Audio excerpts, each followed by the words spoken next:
Interlude 3, The Shortest Night. PV-01, The Devious Plot Cantina, Recreation Sector. The bar was a common place for the miners to gather after their shift. There was alcohol for a start, and the occasional pony willing to have a good time. Gravel Ire usually avoided it like the noisy, drunkard-filled, cramped room it was. Tonight, however, he needed the release and the cheap apple cider that brought it. The day had been worse than usual, and the day of a miner was usually hard to top. First, 10 members of his crew called sick and forced him and the rest to work twice as much to compensate. Then they were told there was some kind of imperial official that was to come, and thus they would have to end their shift late for some fucking security reasons. Damn those fucking snooty know-it-all better than you nobles, he slurred angrily. Come from Camelot looking down on us while they never did damn on their own. Wouldn't lift a hoof to save their own life if there wasn't a slave to do it for them. The stallion interrupted his own known-by-heart rant and watched his reflection in the formless amber liquid, staring bitterly at the recent white stripes in his once pristine black mane. There was a time when the ambient light would hide them. Not anymore. It was one of several tolls the mines had taken on him. With a disgusted groan, he emptied the mug. Drops of alcohol flew out and stained his gray coat. He didn't react. He had ceased to care by the third cider and to notice by the fifth. He was still looking for the dose that would make the ponies around him more tolerable. Apparently 7 was still not enough, but he was getting close. "Hey, friend," said an annoyingly cheerful voice next to him. Or maybe not so close. "Is this seat taken?" asked another in a pain in the plotly joyous tone. "What's your guess?" he mumbled unpleasantly, hoping that his tone could be a cue.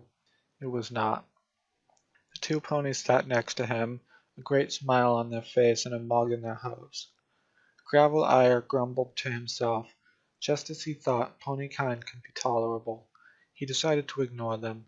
Years of experience had made him really good at it. "'Tis a nice night, isn't it?" the first pony asked, still unbearably happy. "Assuredly, a superb one," the second answered. A dreadful thought came to the miner. Wouldn't. They would, and they did. 3 minutes of painful chatter later, the 2 unicorn-shaped nuisances were still at it, babbling his calm away. The 2 additional ciders he took were still not enough, and hitting the double digits was something he left for the truly desperate. Something he would become soon if he didn't get rid of them. He thought of leaving this place, but the 2 ponies were blocking his exit, and he was too proud to give them what counted as a win in his book. "Hey, did you know?" "Shut up." "Know what?" "Shut up." "Tonight's the summer solstice." "Shut up." "Really? The night's gonna be short." "Shut up." "Quite so. We better make the most of it then. What do you think?" "Shut the fuck up." Even with enough alcohol to put his liver on strike, Gravel knew an opportunity when he saw one and grabbed it. It was either that or physically assault them. "Short night, my ass. Just leave me the fuck alone," he groaned very audibly.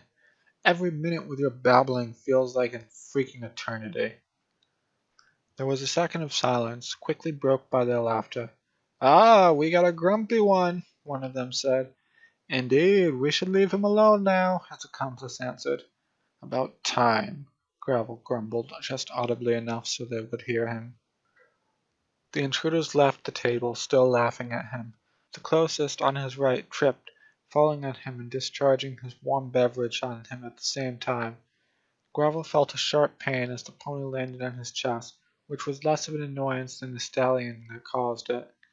He helped the nuisance the best he could, by shoving the pony off him.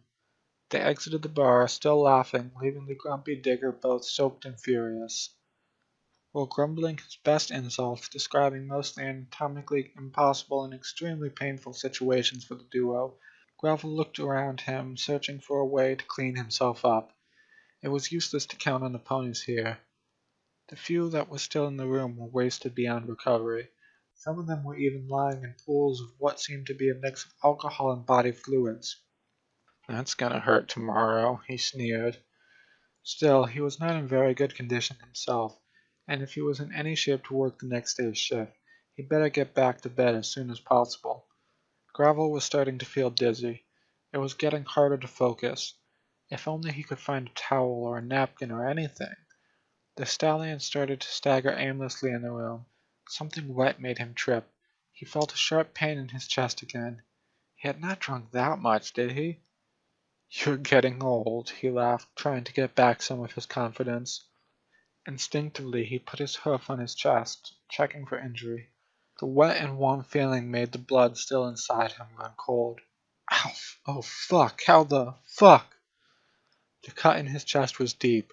Blood was continuously flowing through it, staining his fur way more than the cider had done. Graveline tried and failed to get up. His limbs were weak, and alcohol and panic made them unresponsive. The stallion slipped again, wetting his coat with even more blood. Did I slip on my blood? Oh fuck, oh fuck, oh fuck, oh fuck, oh fuck, oh fuck. Panic gave way to full-fledged terror. Gravel tried to get up while clutching his open wound with expected results. His face fell in the pool of his own fluid. Blood was everywhere. He could not escape. Sweet Celestia! Some pony help! Any pony help! He pleaded. Dead indifference met his call. Some pony help me, he sobbed. No pony came. Dead ponies never do. No luck so far, brother mine, the first unicorn said, stashing his monomolecular dagger in the fold of his cloak. A noticeable lack of luck, the second answered in kind. Oh well, the night is still young, the shortest night of the year. There's no need for the night to end, though. It can last as long as it needs. For the War Mistress is coming, they finally said in tandem, and the night will last forever.